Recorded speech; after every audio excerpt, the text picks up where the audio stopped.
Amen. It's all about Him, serving Him with all of our hearts. If you would, open to the book of Nehemiah, chapter 11. And today we're going to go ahead and finish the book of Nehemiah. And so that means we're going to look at 3 chapters. Steve's always telling me to keep it short because he's hungry. Well, we're going to look at 3 chapters tonight, or this morning. Might be the night by the time we get done. No, to be honest, a lot of this we're not actually going to read because it's a list of names and various things, and so we're going to skip through some of it. But I decided to go ahead and finish up the book today as we conclude this study on building the church, looking at the book of Nehemiah. Up to this point, we have seen the people rebuild. We have seen their revival. Today, we're going to see them as they resettle the land. And then at the end, we're going to see Nehemiah's reforms. Over the course of these last 3 chapters that we're going to look at, we see a lot of attention to detail. When things matter, the details matter. For instance, this Bible I have right here is a Schuyler. It's published by a company called Schuyler. And the top 3 Bible makers, in my opinion, are Schuyler and Allen and Cambridge. That, in my opinion, they're probably the premium of Bible companies. They're the top 3. And this particular Bible, after I bought it, I had to buy 2 more just because I like it so much. And I bought another one in a different translation, and I bought a second one in this translation just in case they stopped making it. I wanted to have a second one in the backup. I haven't ever used it. It's been in my office for a couple of years, but it's there when I need it.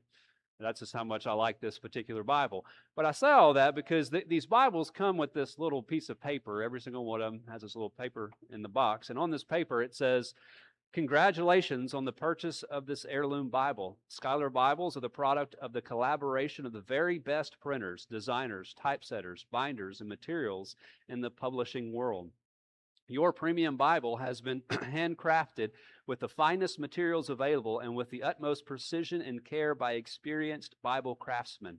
The natural leather used in Schuyler Bibles will show variations due to hand binding processes and, of course, the uniqueness of natural leather grain. Please bear in mind that handcrafted Bibles do not display cookie-cutter conformity or symmetry. Each Bible has been shown special care and is therefore unique. If there is reason to believe that your Bible has defects due to workmanship or faulty material, please contact us, and if such a defect exists, we will gladly replace or refund the Bible. Thank you again for your purchase, and may God richly bless you through the reading of His Word." And so every one of those Bibles includes this paper. The point is, they put a lot of craftsmanship and care and concern to publishing these Bibles. There's a lot of attention to the details when they publish these. Important things require important details, and that is what I want you to see as we come to these final chapters. If you recall, last week we talked about the people making a covenant. We talked about the different things of the covenant, the things that they were agreeing to. We see that in the latter part of chapter 10. We saw the names that affixed their seal to it in the beginning, and then all the people as well that were gathered together, all the different things that they agreed to follow through with. But what we're going to see as we progress today is that it doesn't take long before their adherence to the covenant went by the wayside. But before we get there, we start with them resettling the land. And so we're jumping into chapter 11, verse 1 through 4. As I said, we're not going to look at all of this, but we're just going to kind of get you some snapshots of this, and then we'll jump to where the main focus today is going to be in chapter 13. But he says, verse 1, "Now the leaders of the people dwelt at Jerusalem. The rest of the people cast lots to bring 1 out of 10 to dwell in Jerusalem, the holy city, and 9/10 were to dwell in other cities. And the people blessed all the men who willingly offered themselves to dwell at Jerusalem.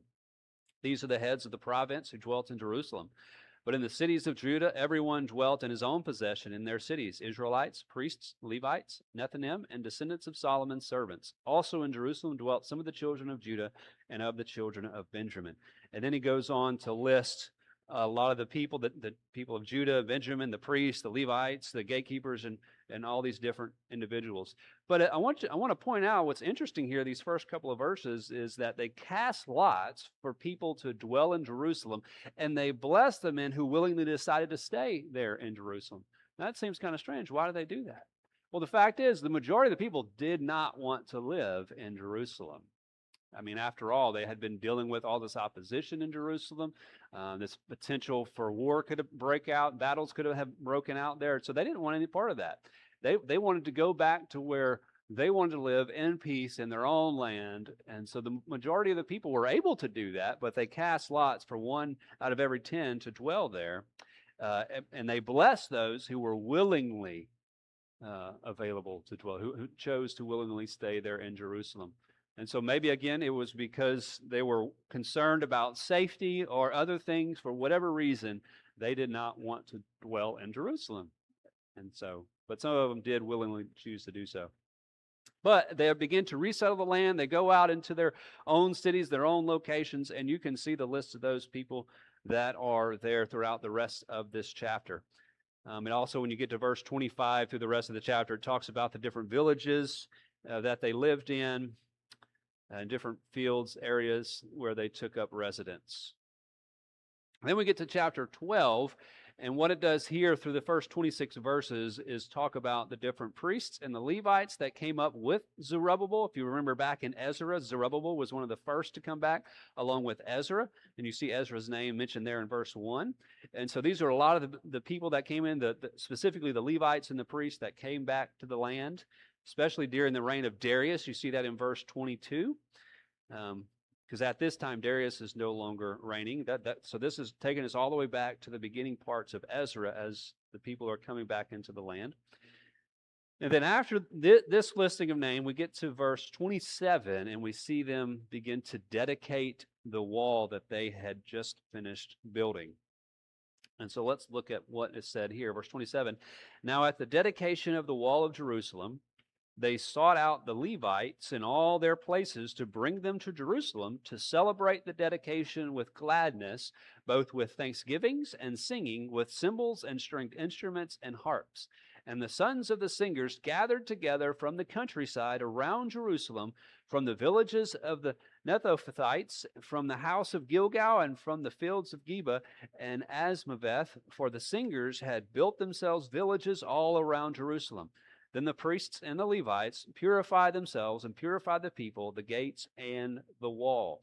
And so they go and they get all the Levites to come back to Jerusalem because they're about to have this big celebratory event as they dedicate the walls that they had completed, that they built around Jerusalem. So verse 31, so I brought the leaders of Judah up on the wall and appointed 2 large thanksgiving choirs. One went to the right hand on the wall toward the refuse gate, and after them went Hosea and half of the leaders of Judah. And it talks about some of those others that went there with them as well. You get to verse 38, and it says, the other thanksgiving choir went the opposite way, and I was behind them with half of the people on the wall, going past the tower of the ovens as far as the broad wall, and above the gate of Ephraim, above the old gate, above the fish gate, the tower of Hananel, the tower of the 100, as far as the sheep gate, and they stopped by the gate of the prison. And so this is where the other thanksgiving choir went, and Nehemiah apparently was there behind them. And then verse 40, so the 2 thanksgiving choirs stood in the house of God. Likewise, I and the half of the rulers with me, and the priests, Eliakim, Maaseiah, Benjamin, Micaiah, Elonai, Zechariah, and Hananiah, with trumpets. Also Maaseiah, Shemaiah, Eliezer, Uzi, Jehohanan, Malchijah, Elam, and Ezer, the singers, sang loudly with Jezrahiah, the director. Also that day they offered great sacrifices and rejoiced, for God had made them rejoice with great joy. The women and the children also rejoiced, so that the joy of Jerusalem was heard afar off. And so this was a day of great joy for the people. They dedicate the wall that they had built. They're singing praises to God, giving Him all of the glory for bringing them back into the land and helping them rebuild the walls around Jerusalem. It was truly a joyous time for them. And then finally, at the end of Nehemiah's present ministry, it says, verse 44, and at the same time, some were appointed over the rooms of the storehouse for the offerings, the firstfruits and the tithes, to gather into them from the fields of the cities the portions specified by the law for the priests and Levites. For Judah rejoiced over the priests and Levites who ministered. Both the singers and the gatekeepers kept the charge of their God and the charge of the purification according to the command of David and Solomon his son. For in the days of David and Asaph of old, there were chiefs of the singers and songs of praise and thanksgiving to God. In the days of Zerubbabel and the days of Nehemiah, all Israel gave the portions for the singers and the gatekeepers, a portion for each day. They also consecrated holy things for the Levites, and the Levites consecrated them for the children of Aaron. And so we see how they provided for the temple and the different responsibilities that took place during that time, for the offerings, the various tithes, and the different things for the singers, the gatekeepers, and all of those, and how they managed those things. But that takes us then, this is the kind of the end of them resettling the land. They have, gotten to their different places where they live. They dedicated the wall. They've provided for the temple. Now they're just basically back in the land, living their life at this point. And at this point, it doesn't specifically say when, but Nehemiah goes back to where he was before he came, back to the king Artaxerxes, and we're going to see that mentioned here in a moment in verse 6 of chapter 13. But now that Nehemiah leaves, the people go back to kind of some normal lifestyle into the land. The question is, what would they do as they're going back to this normalcy? Well, that brings us to chapter 13, and we move to the reforms of Nehemiah. And we see that it does not go well for them. So beginning in verse 1 through 3, we see a very important principle of separation that we talked about last week as well.